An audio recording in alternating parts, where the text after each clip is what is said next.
Okey, kita lihat lagi satu contoh bagaimana dapat kita mengaplikasikan. Bagaimana dapat kita mengaplikasikan teknik FCUKK jadual ni. Jadual ni saya kata jadual apa? Jadual JIN, jadual input. Input, you need a lot of input, without which you cannot answer. You cannot answer what? Karangan bergambar 30 markah, karangan bahagian B 100 markah, BMSPM. Rumusan 30 markah, pemahaman 9 markah, berapa?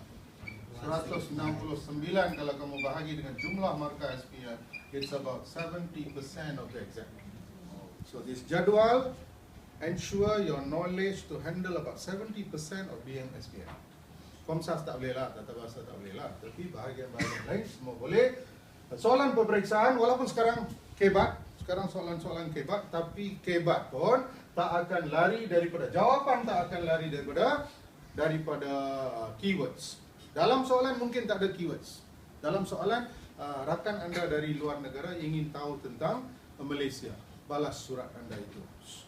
Tapi kamu masih akan tulis tentang keistimewaan Malaysia, faktor-faktor Malaysia menjadi destinasi pelancongan. Okay, ciri-ciri masyarakat Malaysia. You still have to write this. You cannot run away from this. Okay, this is a basic. Saya bagi F, C, U, K, K. Alright, K ada dua, baik dan buruk. Topik hari ini adalah kecemerlangan akademik. Okay, kita semua nak capai kecemerlangan akademik. Bagaimana jika ini keluar dalam karangan? How do we handle this? Saya ada 5 skop. Skop nombor 1 apa?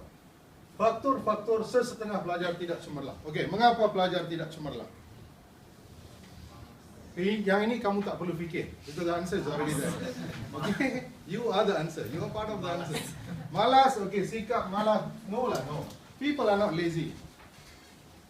Nobody is lazy. Lazy is actually a kesan from something. Lazy is not the reason. Lazy is the implication of something. You become lazy when you have no goals. You don't have cita-cita. You wake up on a Sunday morning, you don't know what to do, you'll become lazy. If you know what to do, or if you are forced to do, or if you have got no choice but to do, then you will not be lazy. Laziness will not be part of your life. Now you don't know what the hell you are doing. You go to school, you come back, you go to tuition, you come back. Everybody goes to school, you also go to school. Everybody goes to tuition, you also go to tuition. Everybody open Facebook, you also open Facebook. So you don't have a very clear goal.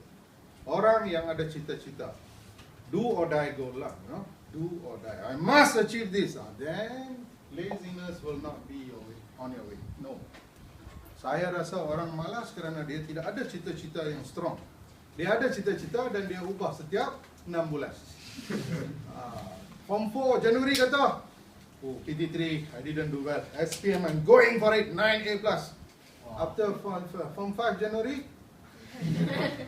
if I can manage about 5 A's, still should be okay. By June, Form 5, 2 A's also I think my mother will be happy lah. No?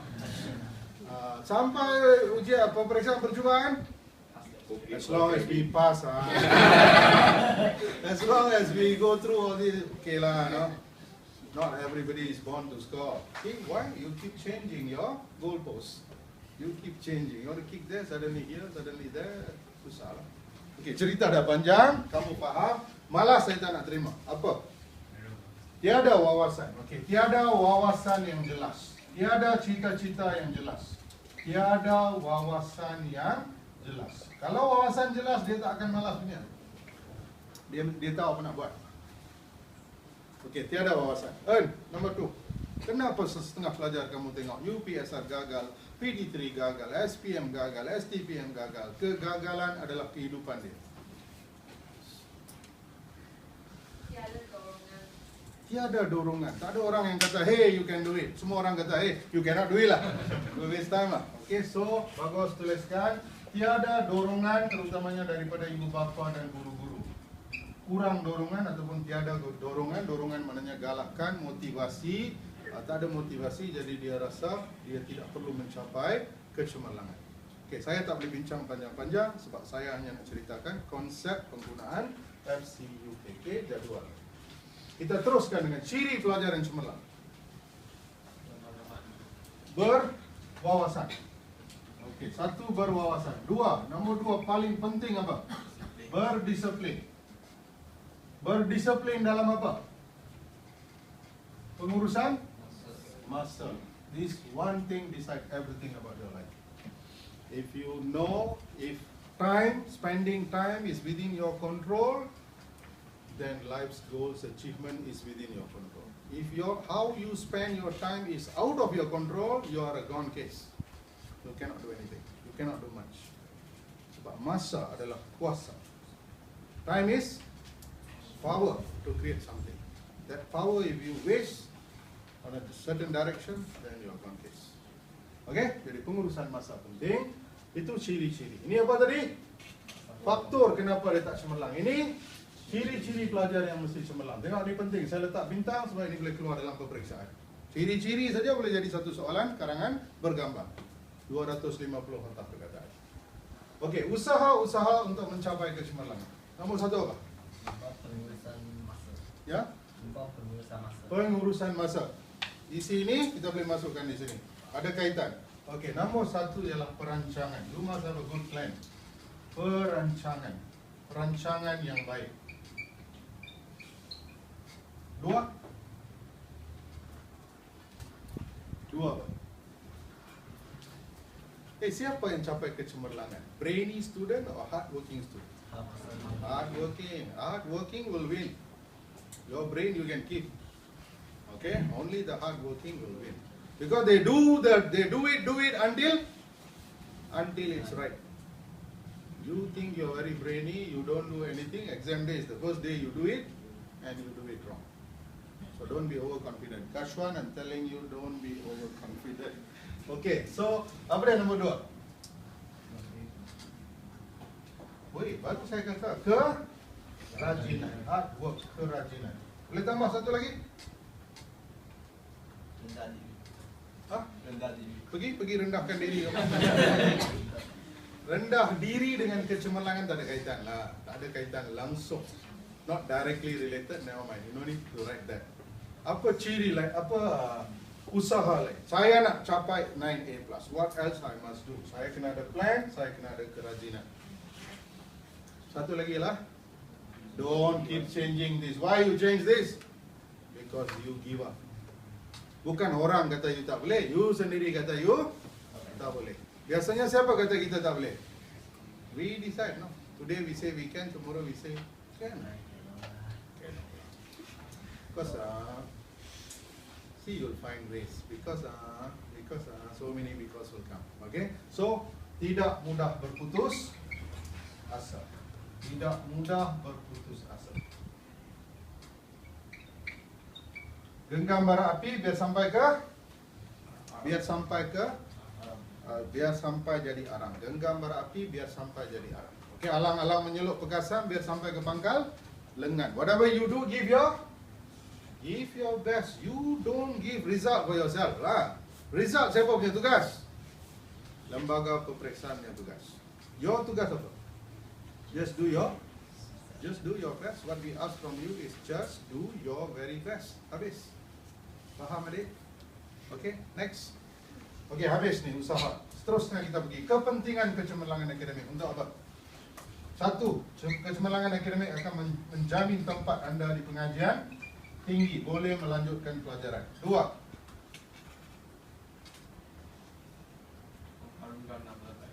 mengharumkan nama. Okey, meningkatkan imej diri.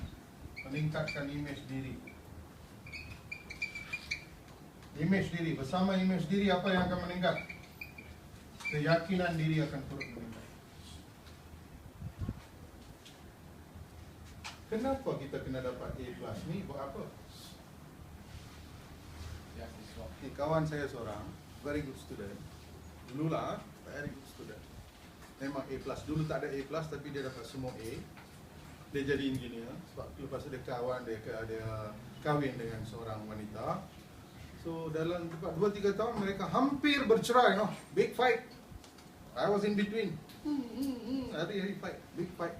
So akhirnya keputusan sudah dibuat nak bercerai. Belum ada anak lagi. So mereka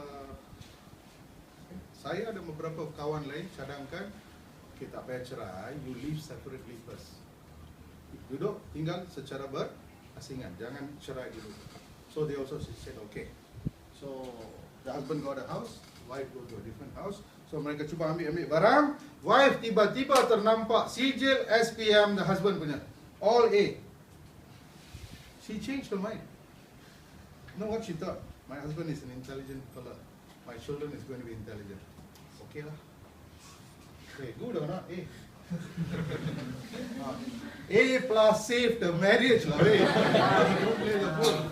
Jadi kamu di belakang A ni ada apa? Depan sijil tu dia nampak A lah. Belakang ada apa?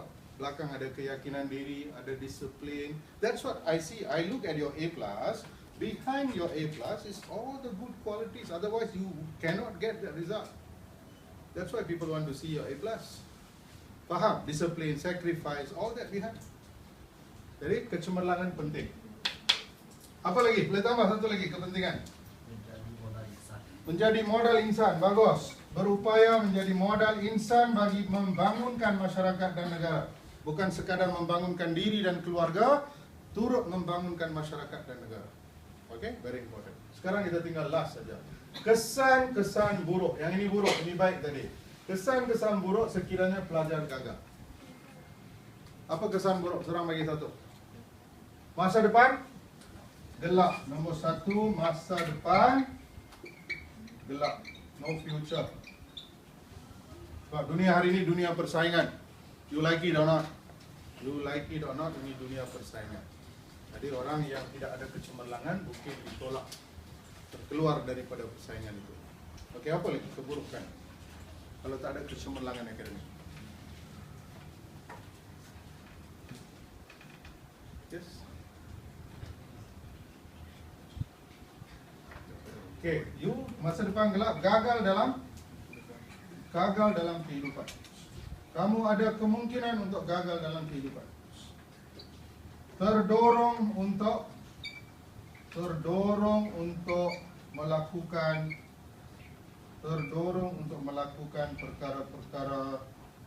perkara-perkara negatif.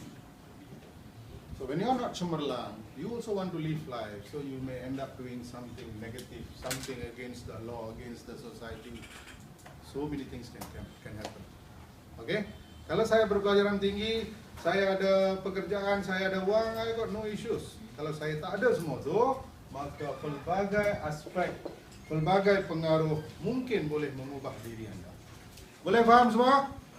Jadi ini cara kita belajar, semua topik kita nak belajar macam ni. Boleh? Alright, thank you.